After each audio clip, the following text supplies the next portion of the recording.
Funny the things you forget. I went to see my mother the other day, and she told me this story that I'd completely forgotten about, how when we were driving together, she would pull the car over, and by the time she had got out the car and gone round the car to let me out the car, I would have already got out the car and pretended to have died.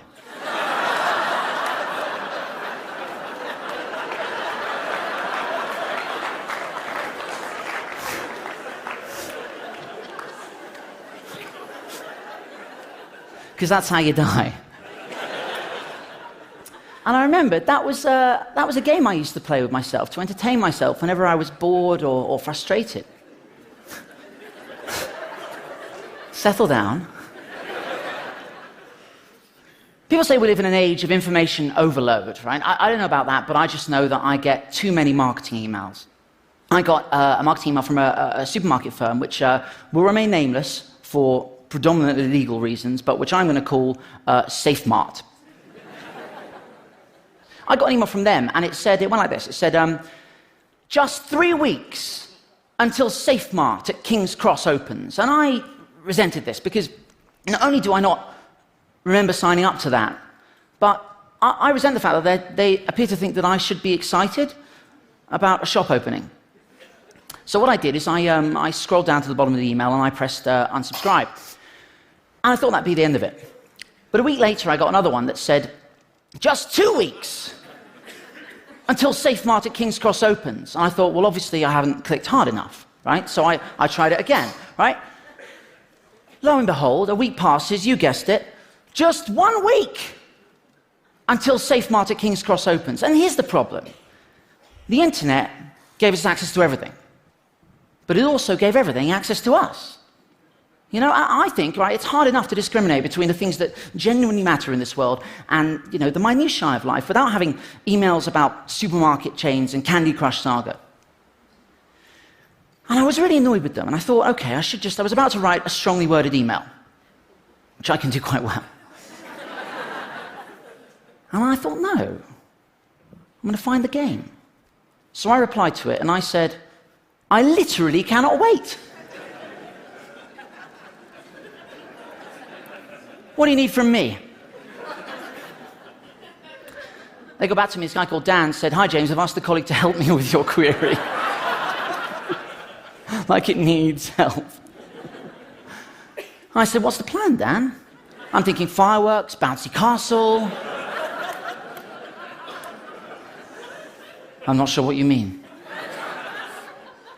I said, I'm just tremendously excited about the opening. Do you want to put the bouncy castle, or shall I? He said, I think you have misunderstood. A new store is opening, but there is no celebration plan. I said, but what was all the 3 weeks until 2 weeks until emails? I was getting excited. I'm sorry you're disappointed.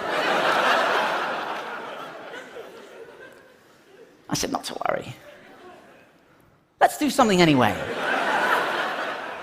Besides, the deposit on the bouncy castle was non-refundable.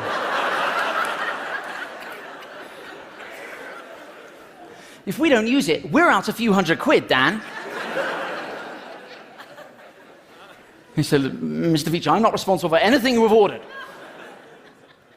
I said, let's not get into who did what. Bottom line, you and I are in this together.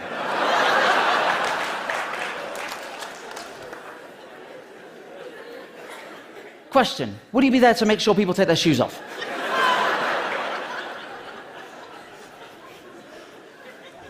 And I'll be honest, then my relationship with Dan deteriorated somewhat, because the next email I got was this: thanks for your email, your case number is... Oh, it's outrageous. I said, Dan? And I was just like, this is... And I said, Dan! And he just kept going, and I thought, this is terrible, all I'm doing is collecting case numbers. I said, D-Dog? The store is now open. I said, but Dan must have wondered why there was no bouncy castle. And then we were back to this. And that might have been the end of the story. But I remembered that anything, everything, even something as mundane as getting out of a car, can be fun if you find the right game. So, this is what I replied.